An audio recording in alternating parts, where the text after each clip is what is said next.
In the heart of Europe, amidst a period of tumultuous political upheaval, stood the country of Eldoria, led by Prime Minister Victor Stahl. Eldoria, once a beacon of prosperity, was now besieged by economic downturns and social unrest. The Prime Minister, a man of stoic virtue and unyielding resolve, found himself at the helm during these testing times. Victor, a student of the Stoic philosophers, clung to the teachings of Marcus Aurelius and Seneca as he navigated the treacherous waters of politics. His closest confidant, an old friend named Anton, often served as his sounding board and advisor. Anton, too, had a penchant for the Stoic way of life, but he wondered if such teachings could hold up under the weight of real-world crises. One evening, as a storm raged outside, Victor and Anton sat in the dimly lit study of the Prime Minister's residence. The rain lashed against the windows, mimicking the turmoil that surrounded their country. "Victor," Anton began, his voice steady amidst the howling winds, "the people grow weary and impatient. They demand immediate solutions, yet you counsel patience and reflection. Is there room for stoicism when action is what is needed?" Victor paused, reflecting on Anton's words. "My friend," he replied, "stoicism is not the absence of action, but the presence of deliberate action. It is the difference between reacting out of fear and responding with wisdom." As they conversed, an aide rushed into the room, his face pale. "Prime Minister," he said out of breath, "the dam on the river Tithys is failing. If it breaks, the flood will devastate the nearby villages." Click subscriber to this channel to get more profound Stoic wisdom. Victor's heart raced, but his demeanor remained calm. He turned to Anton. "Here is our test. We must face this with the same tranquility we would bring to any minor inconvenience." Without hesitation, Victor organized an emergency response team, directing evacuations and preparing for the impending disaster. As the citizens of Eldoria scrambled to safety, Victor remained at the forefront, his presence a calming force in the eye of the storm. Days turned into nights, and the dam held, but barely. Engineers worked tirelessly to reinforce the structure, but they needed more time. The public's anxiety reached a fever pitch, with many calling for Victor's resignation. In the midst of this, a young boy named Emile, whose father worked at the dam, approached the Prime Minister.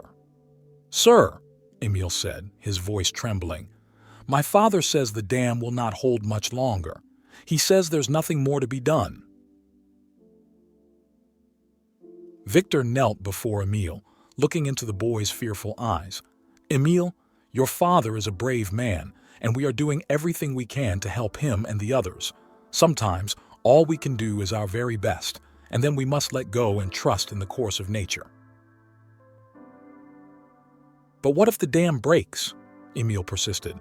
"Then we will rebuild, not just the dam, but our lives. We are more resilient than we know," Victor reassured him. That night, as Victor and Anton watched the storm rage on, the reports came in. The dam was on the brink of collapse. The situation seemed grim, but Victor did not waver. He ordered the final evacuations and prepared for the worst. As dawn approached, the storm unexpectedly broke, and with it, the pressure on the dam eased. The engineers, with the respite provided by nature, managed to avert the disaster. The dam was saved, and so were the people of Eldoria. In the aftermath of the near disaster, Eldoria began the process of healing. Prime Minister Victor Stahl, having led his people through the crisis, was hailed as a hero. Yet, within the walls of Parliament, his political adversaries seized upon the moment of vulnerability to challenge his leadership. One rival, a charismatic leader named Henrik, argued that Victor's stoic demeanor was a mask for indecision. "You speak of wisdom and virtue, Victor," Henrik proclaimed in a charged session, "but your inaction could have cost us dearly. It is by sheer luck, not leadership, that we stand unscathed."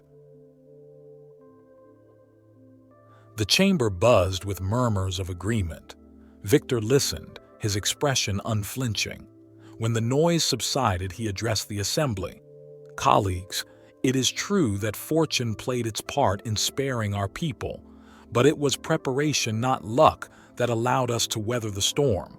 We cannot control the whims of nature, but we can control how we face them." Henrik scoffed. "And what of the next crisis, Victor? Will your philosophy protect us then?"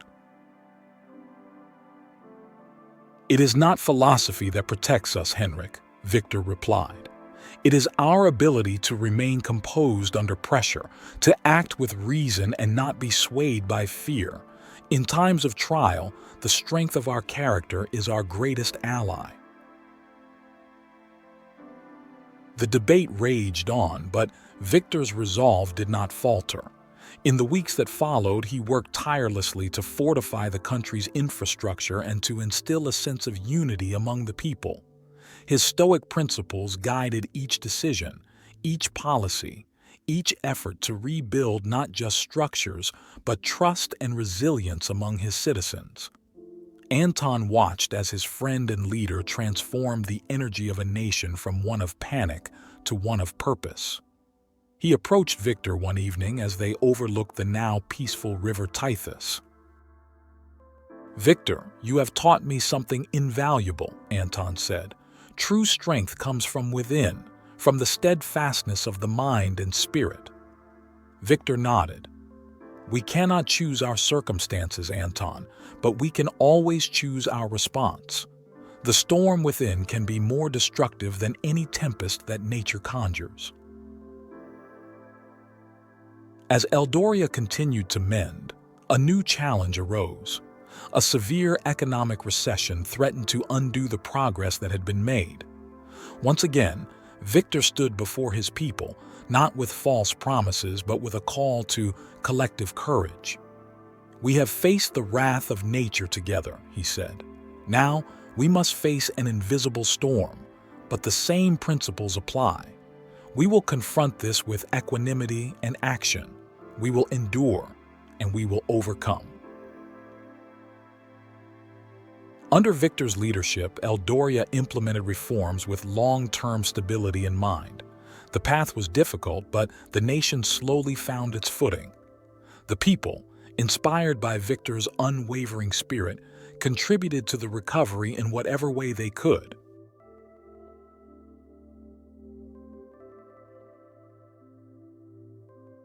Years later, as Victor prepared to leave office, he reflected on the trials he had faced. He spoke to a group of young leaders, passing on the wisdom that had served him well. "In life, as in governance, we will encounter storms of many kinds," Victor said. "Some will threaten to break us, others to change us. Remember, it is not the absence of fear or difficulty that defines strength. It is the presence of inner resolve. Maintain your inner citadel, and no external force can truly defeat you." From the story of Prime Minister Viktor Stahl, we learn the profound Stoic lesson that true mental fortitude comes from within. It teaches us that while we cannot control external events, we can govern our own minds and reactions. Our inner strength, shaped by reason, virtue, and composure, equips us to face any adversity.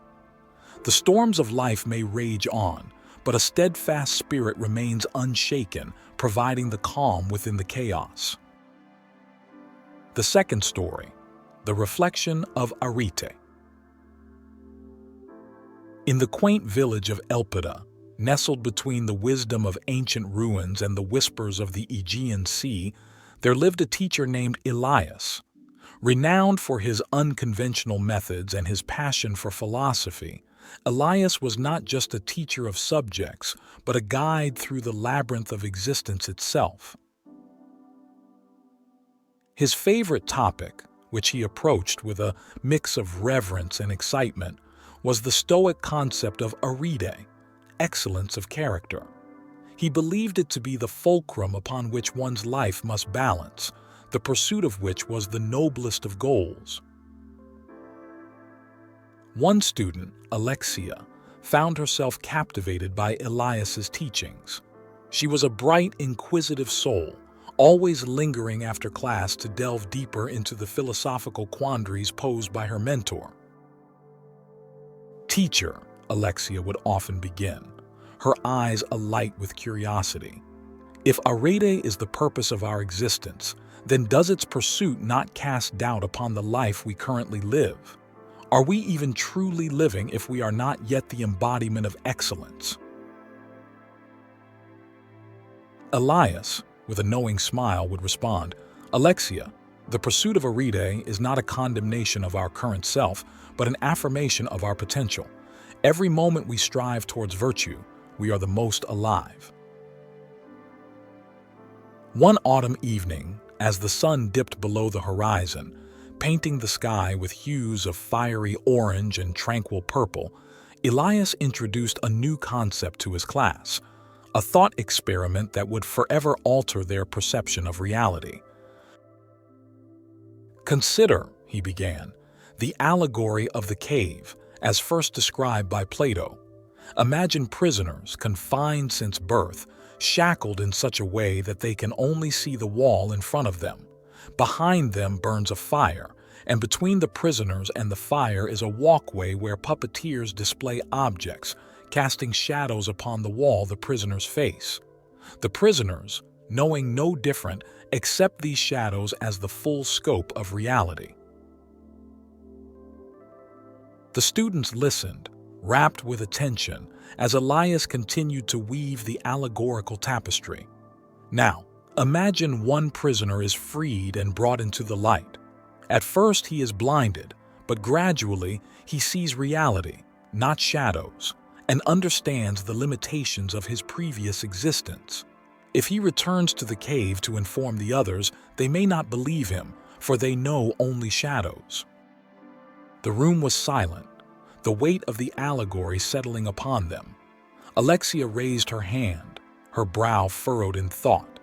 "But teacher," she implored, "if we are to apply this allegory to ourselves, how do we know if we are seeing the shadows or the reality?" "It is the question we must all ask ourselves," Elias replied, his voice steady and sure. "The pursuit of arete, the life of virtue, is akin to emerging from the cave. We must continually question, challenge, and seek truth beyond the shadows of our current perceptions." As the weeks passed, the allegory haunted Alexia. She grappled with the existential uncertainty it provoked, pondering her own existence and the nature of reality. The doubt seeded by the allegory grew into a philosophical crisis that neither the textbooks nor the typical reassurances from family and friends could resolve. She felt as if she were at the edge of an abyss, the ground of certainty crumbling beneath her. Returning to Elias, Alexia expressed her turmoil. "Teacher, your lessons have led me to question everything. How do I step back from this precipice? How do I live knowing that my reality may be an illusion?" Elias regarded her with compassion. "Alexia, this is the beginning of wisdom. The Stoics remind us to differentiate between what is within our control and what is not.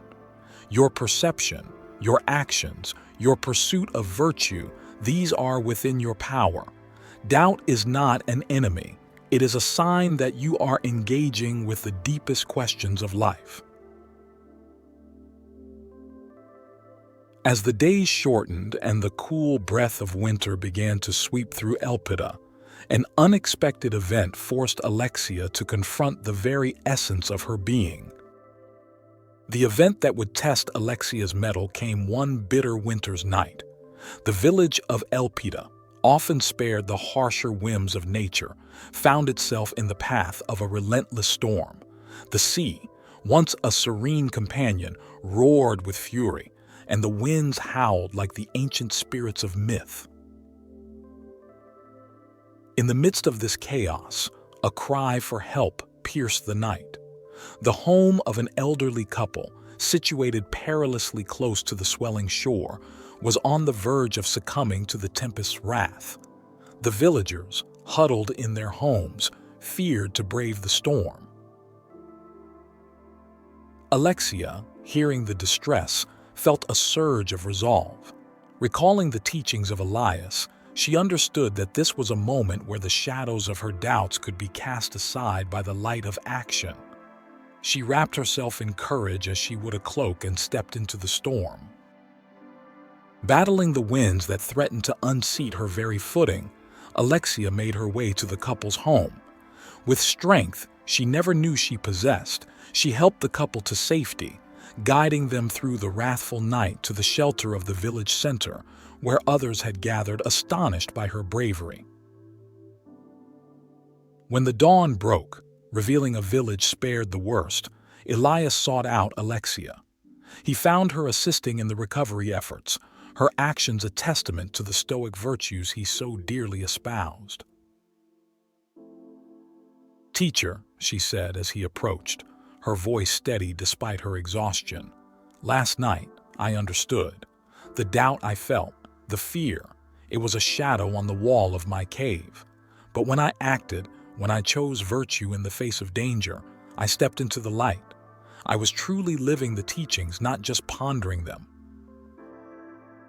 Elias placed a hand on her shoulder, pride evident in his gaze.